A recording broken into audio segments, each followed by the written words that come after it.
Once upon a time, in a faraway kingdom, there lived a kind and beautiful girl named Rapunzel. She had the longest, shiniest golden hair you could ever imagine. Her hair sparkled like sunshine, and it was so long it could reach the ground from her window. But poor Rapunzel lived in a tall, lonely tower in the middle of a big forest.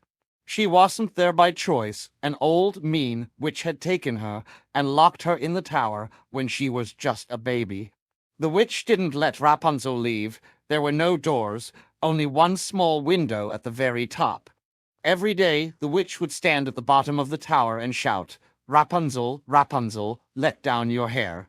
Rapunzel would throw her long braid out the window, and the witch would climb up, using her hair like a rope.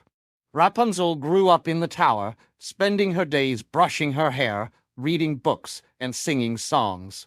She always wondered what life was like outside. She dreamed of flowers, animals, and meeting new friends. One day, a brave prince was riding his horse through the forest. He heard Rapunzel's sweet voice singing from the tower. The prince was curious, so he hid behind a tree and watched.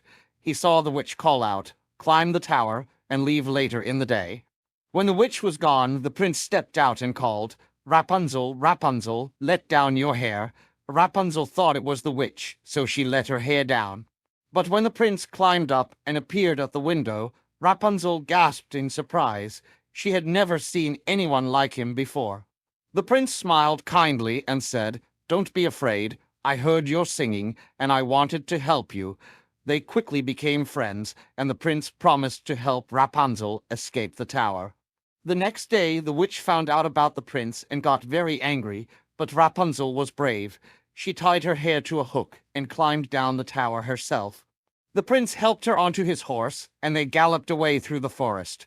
Rapunzel finally saw the outside world, flowers blooming, birds flying, and the bright blue sky. She couldn't stop smiling.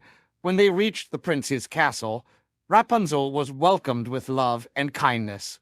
She finally had a family and friends, and she never had to feel lonely again.